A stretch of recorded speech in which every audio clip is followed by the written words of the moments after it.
Isang magandang araw po sa inyong lahat at welcome po sa aking channel. Ngayon po ay gagawan po natin ngayon ng reaction video. Mula po ito sa Historiador Pilipino. Ang title po nito, China hindi nakapalag sa paglalayag ng barkong pandigma ng Pilipinas at iba pa sa West Philippine Sea. Nasa description po ang link ng video po ni Historiador Pilipino para po makapag-subscribe po kayo. At huwag nyo rin po sana kalilimutan na mag-subscribe sa aking channel para po ma-update po kayo kapag po naggagawa po tayo ng itong mga reaction video. Simulan na po natin to dahil maganda po ang topic po na to, no? Let's do this. Dahil sa patuloy na agresyon na ipinapakita ng China sa Pilipinas, kung kaya't napagtanto ng ating pamahalaan na oras na para tayo ay muling sumandal sa isa sa pinakamalakas at makapangyarihan na bansa sa buong mundo para kahit papano ay magkaroon naman tayo ng panlaban sa China kung sakasakaling saan man na ang aabuti ng matagal ng hindi pagrespeto nila sa ating bansa pagdating sa mga teritoryong nasasakupan natin. Kahit na nanalo na ang Pilipinas sa kaso patungkol sa West Philippine Sea, ay hindi naman ito kinikilala ng mga incheck at patuloy na pinagpipilitang wala tayong karapatan sa mga lugar na kinamkam nila at pinatayuan pa ng mga infrastruktura. Kung gaano katapang ngayon ang mga opisyal ng ating AFP sa pagdepensa sa ating mga teritoryo sa West Philippine Sea, ay gano'n naman sila noon katahimik at walang magawa kundi ang sunti na lang ang dating Presidente Rodrigo Duterte. Grabe, no? Noon talaga, no? Talaga pong hindi po sila, no? Tahimik po sila. Kaya po, alam niyo naman na po kung bakit sila tahimik, no? Hindi ko na kailangan po paulit-ulit pang sabihin, no? Alam niyo na po yan, matatalino po kayo kung bakit hindi po kumikibo ang ating AFP noon, ng ating ano, syempre nga naman, di ba? Basta yun na yun, no? At ayun na po, at talaga pong ngayon po talaga hindi po nire-respeto po talaga ng ano, no? Yung arbitral na, yung napanalo na po nating award nun, no? Hindi po talaga nire-respeto yun ng China. Talaga pong patuloy po. Pati pa yung UNCLOS mo, hindi po nila dinire-respeto yun. Kaya po, talaga po tayong binobomba pa rin talaga. Kaya po kumikilos po ngayon ang ating Pangulong Bongbong Marcos, no? Para po palakasin po ang ating ano, military presence po dyan sa West Philippine Sea. Na siyang nasusunod pagdating sa foreign policy ng ating bansa. Walang makakapag-deny na sa panahon ng dating Pangulo ay mas pinili nitong pumanig sa China kesa mga Amerikano. Nagkaroon ng matinding takot ang mga Pilipino noon sa paulit-ulit na sinasabi ng dating Pangulo na There are already guided missiles in that island. And the fastest that they have installed there can reach Manila in 7 minutes. You want war? rason para mas Ito po yung ano kaya po gustong gawan ko ng reaction video to. Yun po yung gusto kong puntuhin dito. Yung pong sinabi po ni ex-president Digong dito, no. Talaga pong kung ikaw po ay presidente, no. Isipin mo, no, isa kang presidente. Tapos ganun yung sasabihin mo sa mga mamamayan mo. Na parang sinasabi mo na agad na wag nating kalabanin yung China kasi po tayo ay isang pindot lang ng China ay tayo ay babagsakan na lang nila ng missile dito at mamamatay tayong lahat. Parang ganun po yung gustong sabihin ng ating presidente. Wala pong parang wala pong silbi yung pagiging presidente niya po ng bansa, no, kung tutuusin sa mga sinasabi niya. Parang dinidiscourage niya na po agad ang kanyang mga mamamayan, 'di ba? Dapat po kasi ang leader, kaya nga po leader, 'di ba? Hindi po yan makikinig o hindi po yan aayon sa sasabihin ng kalaban. Hindi po yan papanig sa gusto ng kalaban. Kasi po meron po tayong sariling bansa. Kaya ka nga ibinoto ng tao kasi ikaw ang gusto nilang maging leader. Gusto ka nilang mamuno sa bansa. Pero dito po sa sinabi po ng ex-president Digong, no, talaga pong makikita po talaga natin dito kung ano po yung kanyang Hindi ko po maintindihan po kung bakit nga po talaga natin na iboto to, no? Kasi po aminado rin po talaga ako, no? Talaga pong ibinoto po tong si President Duterte po noon, no? Yun nga po, malaking budol po talaga, no? Nabudol po talaga tayo dito. Kasi po kung ngayon po natin talaga maririnig lahat po ng mga sinabi niya noon, no? Tulad nga po ng sinabi niya dito, na parang hindi po siya presidente na nagsasalita. Parang sinasabi niya na untouchable ng China. Hindi natin kaya yan. Wag nating we do not poke the bear. Parang ganoon di ba? Parang hindi pa man nangyayari, sumusuko na tayo. Parang sinasabi niya na magpasakop na lang tayo sa China kasi hindi natin kaya ang China, di ba? Anong klaseng presidente 'yun? Di ba? Ngayon nyo marirealize, di ba, lahat po talaga ng nangyayari, no, ng mga kaganapan, lalong-lalo na po sa pamumuno ng ating ex-president PRRD. Di ba? Yung ganyang sinasabi niya, parang cringy ngayon po, sobrang cringe po, no? Isipin niyo po, ikaw po ang leader ng bansa, tapos sasabihin mo yan sa iyong mamamayan, sa buong sambayanan, sa mga mamamayan mo na hawak mo. Ikaw ang leader, sinasabi mo na gusto nyo ng war.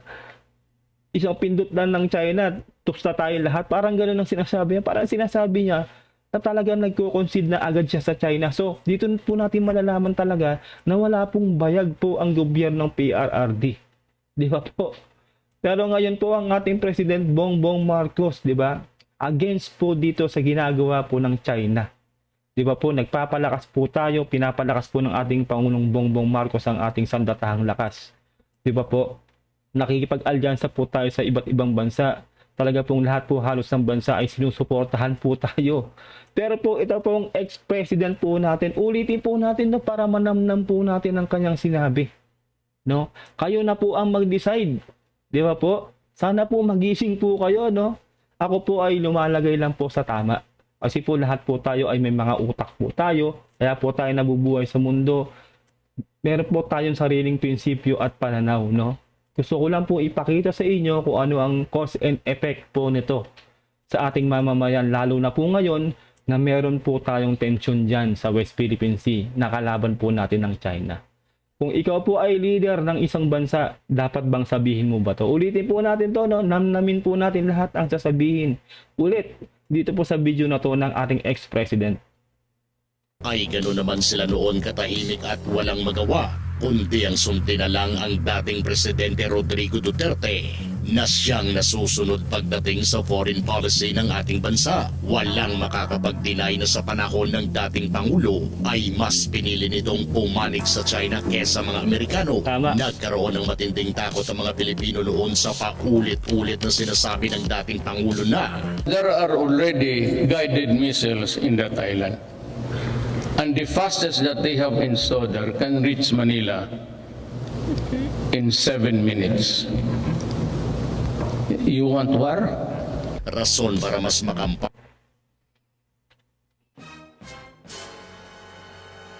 Sa history po, no, sa history po ng buong mundo, sa history ng buong mundo sino pong presidente ang nalalaman nyo o naiisip nyo na nagsalita po ng ganito tungkol sa ibang bansa, nakalabang bansa, na hindi pa man nangyayari o hindi pa man ganito na, parang nagko-concede na agad.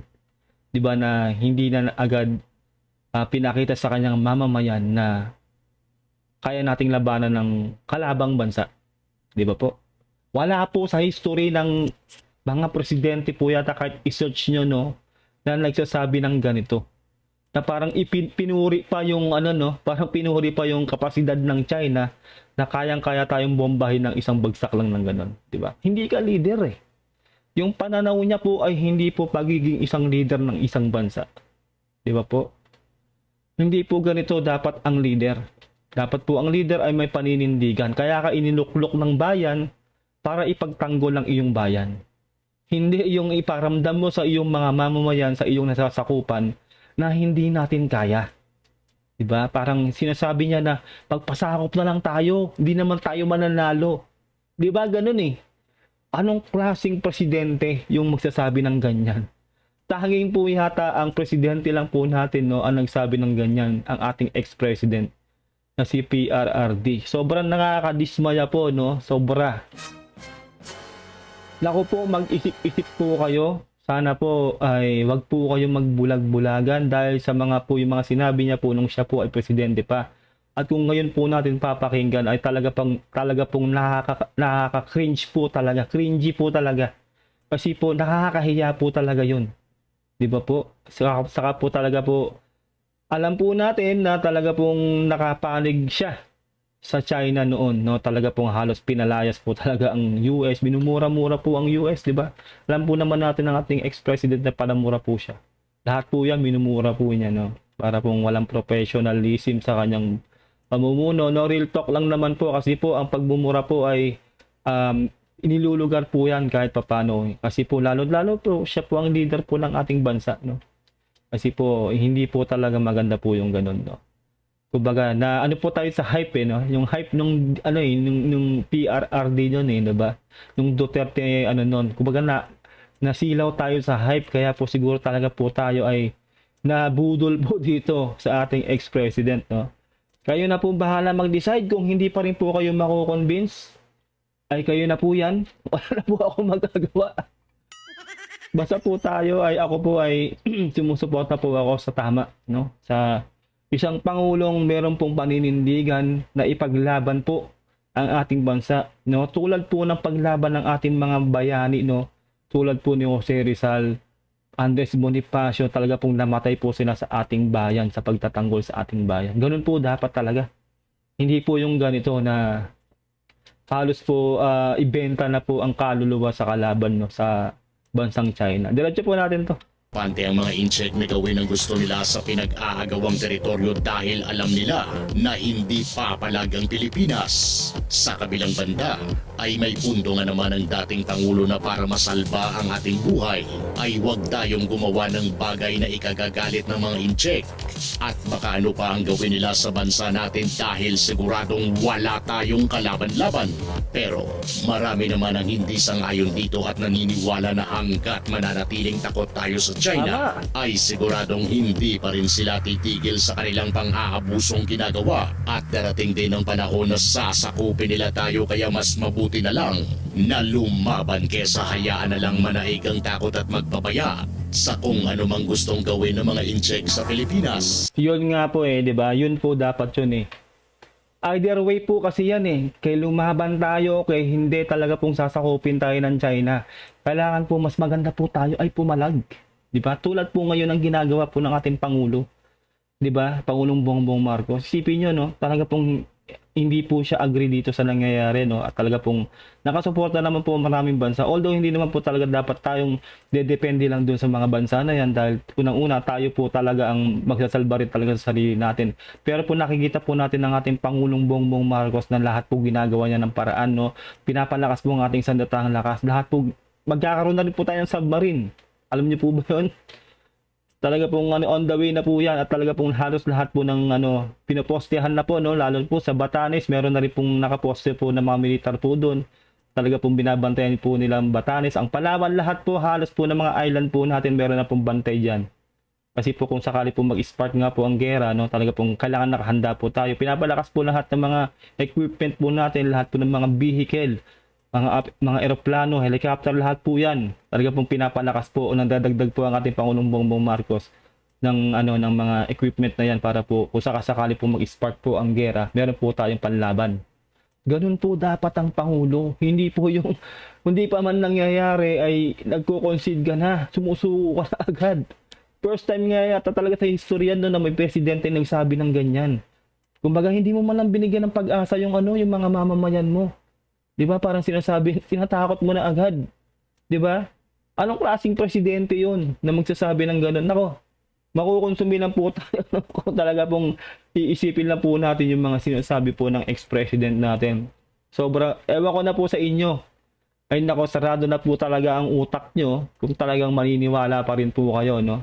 Ako po yung nagsasabi na po sa aking opinion at pananaw bilang isang mamamayang Pilipino. Diretso po natin to. Nang manalong presidente si Bongbong Marcos ay biglang naiba ang paninindigan ng pamahalaan. Ang dating takot na baka mapaliparan ng missiles ng China ngayon ay pumapalag na. Yes, di ba? Yan ang ating Pangulo. Grabe to si historiador Pilipino, no? Ididikdik pa yung dating takot, di ba? Nice one. Tapos ngayon ang ating Pangulong Bongbong Marcos, di ba? Lumalaban, pumapalag, di ba? Ganun dapat. Diba? Kaya ka nga presidente. Kaya ka leader ng bansa. Ganun dapat. Lalaban tayo. Diba? Napakahusay na itong si historiador, no? Ang galing niya, no? Diretso natin. Manaig ang takot at magpapaya sa kung ano mang gustong gawin ng mga incheck sa Pilipinas. Nang manalong presidente si Bongbong Marcos ay biglang naiba ang paninindigan ng pamahalaan. Yes. Ang dating takot na baka mapaliparan ng missiles ng China ngayon ay pumapalag na.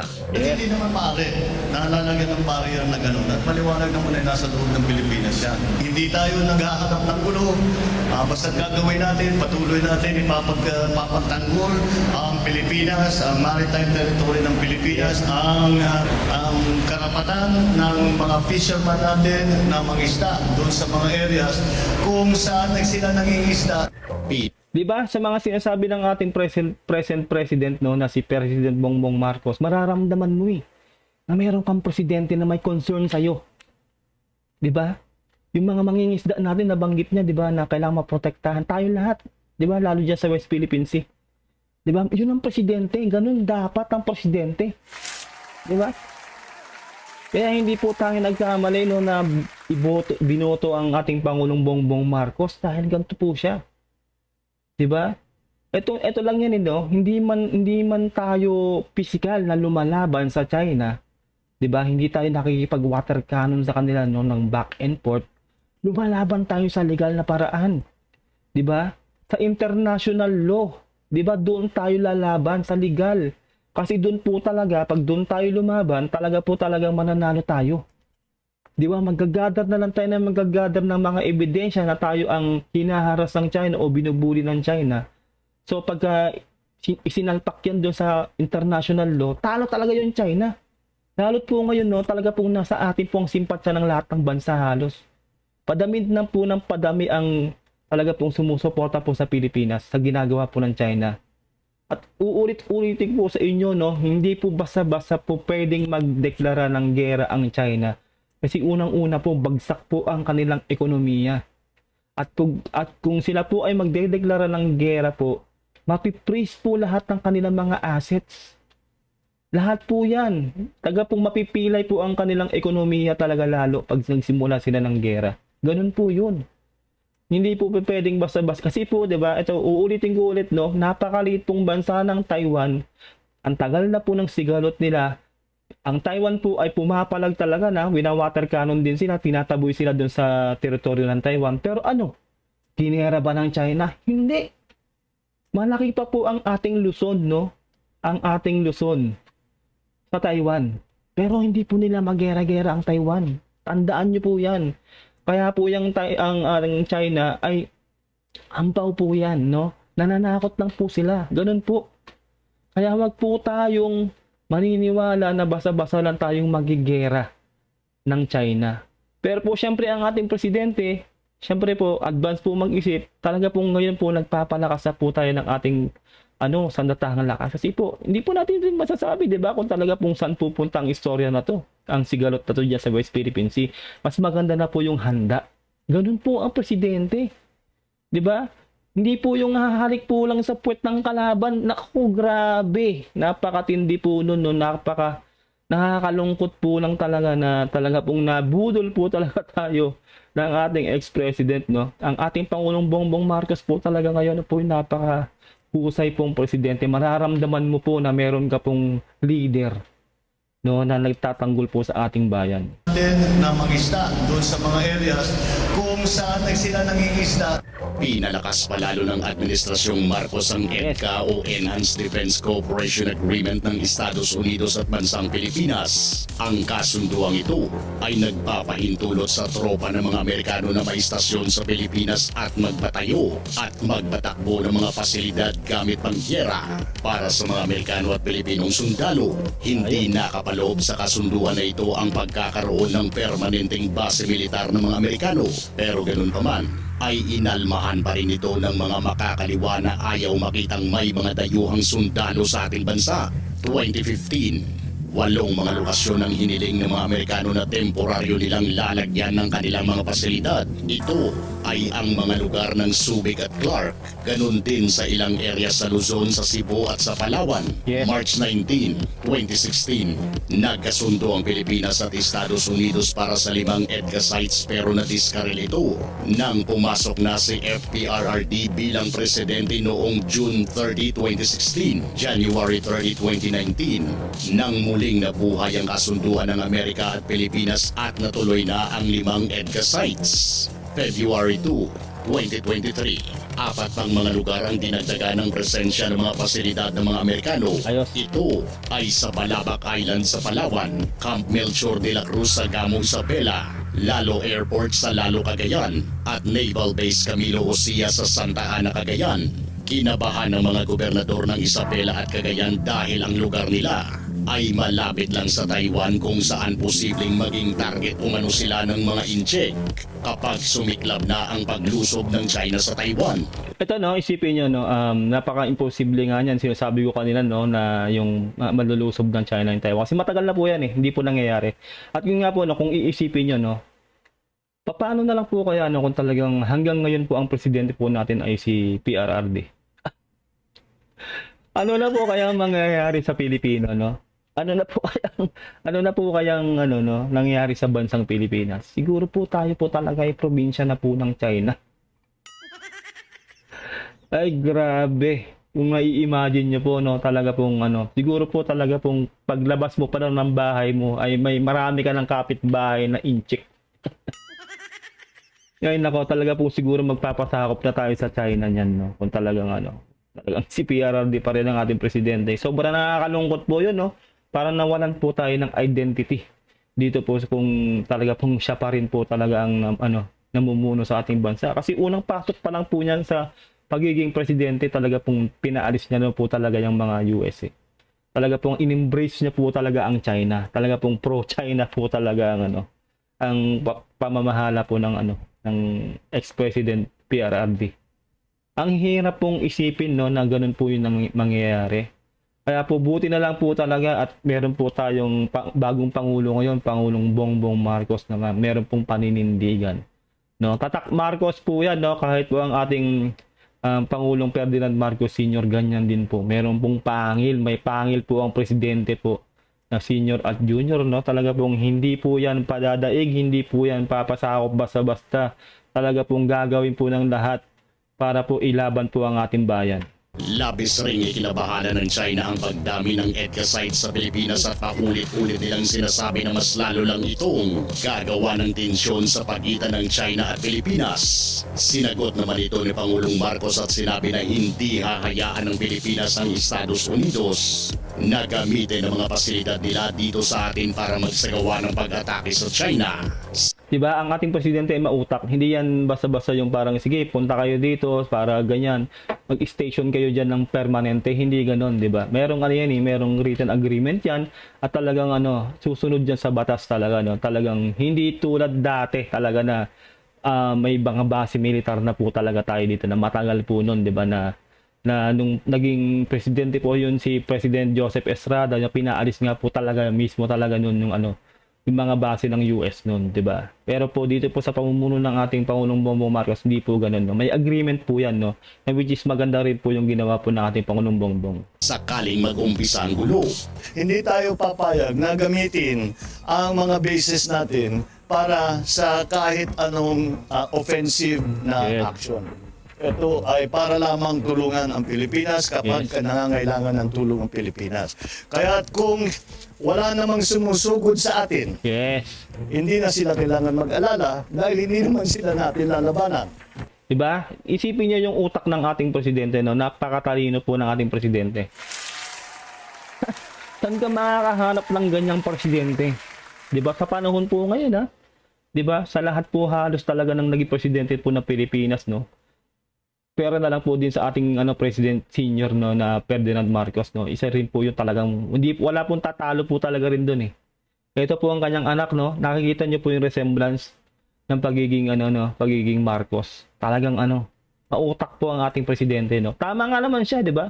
Hindi pwedeng gamitin ng ating mga kampo na yan, mga site na yan no na para gawing offensiba para bombahin ng China o kung anumang bansa no. Kumbaga hindi po kikilos sila kung hindi naman tayo tina-target o hindi tayo nilulusob, 'di ba? Ganun po 'yun eh. Tulong lang po ang US sa atin. Ang galing po ng presidente po natin talaga. Sobra no. Kaya suportahan po natin ang ating pangulo, napakahusay po. At hindi naman ang ginagawa lamang natin ay patuloy natin na pinapatibay natin ang depensa ng ating teritoryo, ang pagdepensa ng Republika. Yes. Siyempre, mahirap din itong paniwalaan sa parte ng China dahil sa oras na magkaroon ng labanan ay tiyak na kailangang mamili ang Pilipinas ng bansang kakampihan dahil tiyak na madadamay na rin ito dahil sa may mga base militar na ang mga Amerikano dito sa atin. Kung halimbawang hindi naman tayo pumayag na magkaroon ng base ang mga Amerikano rito, ay ano naman ang laban natin sakaling sakupin na tayo ng China at gamitin ang ating bansa para maging base militar nila dahil sa malapit lang tayo sa Taiwan. E di tayo naman ang binomba ng mga Amerikano kung dito naman nakabase ang mga sundalo ng China sa atin sakaling masakop nila tayo. Actually, hindi mangyayari yan yung sinasabi niya na pwedeng gamitin ng China yung ano natin. Kasi nga, tayo ay nakasuporta sa allied nation, ang nakasuporta po sa atin ng US. Wala pong ganung hindi po tayo pababayaan ng mga bansang yan. Although hindi naman tayo sumasandal sa kanila, no, pero hindi po sila pwede magpasawalang kibo lang diyan. Pag talagang inatake na tayo ng China, talaga pong papalag po ang ating mga allied na bansa, no, tulad ng Japan, Korea, India, saka US at marami pa, pati po ang European Union, no. Pati po Australia, isipin niyo 'yon. Hindi po sila magpapasawalang kibo dyan, talaga pong tutulong po sila. Nasa agreement po yan, talaga pong sinabi na rin po na, paulit-ulit ko na po sinasabi, no? Sinabi na rin po ni General Aquilino ng US yan na pag may namatay po sa parte po natin, no, sa mga Navy po natin dahil po sa pang-aharas ng China, doon na po talaga magi-spark po ang talagang sabihin nating gera. Kasi po, talaga pong ma-revoke na po ang agreement, no, at talaga pong pwede na pong sumugod ang US sa China kasi po nasa agreement po yun na wala po dapat na may mawawala po o mamamatay po sa atin, no. Kasi po talaga pag nangyari po yun, sinabi po ni General Aquilino, Commander Aquilino o whatever, talaga pong lulusubin na nila ang China. Kaya po yun po ang iniiwasan, kaya po ngayon po hindi po talaga gumagawa ng kahit sino po, no, sa part po natin ng physical na hakbang para po labanan ng China. Lahat po ay dinadaan po sa legal, no. Kaya po pinapalakas po natin ang ating military presence niya sa West Philippine Sea para po kumbaga ma-intimidate man lang o maisip po ng China, no, na hindi po tayo basta-basta magpapasakop sa kanila. Kasi po nasanay po siguro sila, no. Nung panahon po ni Pangulong Duterte, no, na talagang parang iniisip po nila, ay atin to si Digong. Talaga hahayaan lang tayo ni Digong kasi meron tayong gentleman's agreement. No? Talagang atin to pro-China yan, eh, di ba? Kayang-kaya natin to, hawak natin sa leg tong Pilipinas. Eh hindi na po si Digong ngayon, eh. Di ba po? Si President Marcos na po ngayon. Di ba? Hindi na po uubra yon. Nasaksihan niyo po ang ating topic po ngayon, no? Nakita niyo na po ang pagkakaiba ng ex-president at ang ating present president na si Bongbong Marcos. Kayo po, ano pong nasa isip nyo, ilagay nyo po, i-comment nyo po sa baba kung ano pong saloobin nyo dito po sa napanood nyo, dito po sa ating reaction video.